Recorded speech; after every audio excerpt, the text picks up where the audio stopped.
ভাই এটা কেঙ্কি করি সম্ভব কদিনই ফুয়াদ মাস্টারে বেটা হয় হয় মনে করছে পরীক্ষা পাস করবে আর না বাড়ি ছেড়ে পালাইছে। আরে ভাই দোষ তো আর আমার নয়, দোষ তো সবাই মাস্টারের। কেন ভাই? আরে ভাই ক্লাসত পড়াছে একটা, পরীক্ষা তো আইসেছে আর একটা। আরে ভাই মুই তো এইটাই ভাবছো, ক্লাসত পড়াইছে আর একটা আর এক্সামের সময় আইছে আর একটা। ক্লাসত তাইলে তো কি পড়াইছিল?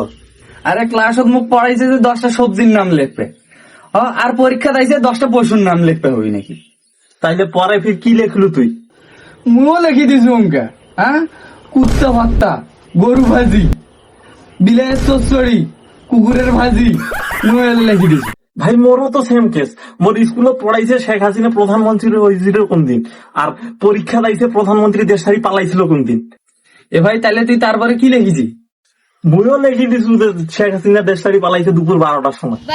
তারপর মত তাইলে গণিতেরটা শুন, গণিতের যে অবস্থা আরো খারাপ। তাহলে ভাই কি হয়েছে কদিনই?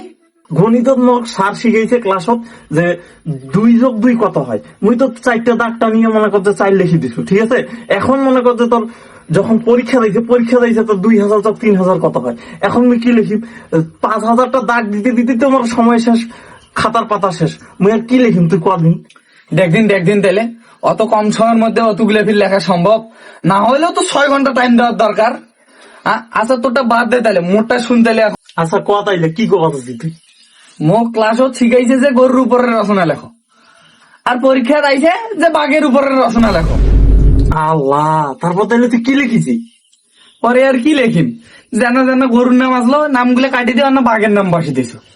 এই দেখ, যেমন মনে কর যে বাঘে আমাদের দুধ দেয়, বাঘের দুধ দিয়ে আমরা মিষ্টি বানাই, সেই মিষ্টির খুব স্বাদ হয়। আরে স্যারে আসলে চায় না যারা পাস করি, যদি চাইলে হয় তাহলে আর এইরকম কঠিন প্রশ্ন করে নাকি? আরে চল তুই এলে গল্প বাদ দে তো, হাঁকল চল। এই সামনে ধান কাটা আইসো, চল ধান কাটতে যাবো, ধান কাটার উপর ডিপ্লোমা নিবো, চল। হয় ঠিকই কইছি তুই রে, আন্দাজে এলে পড়ালেখা করে কি হবে, চল গাইডাটা নিয়ে এসি, ধান কাটা শিখবো এখন।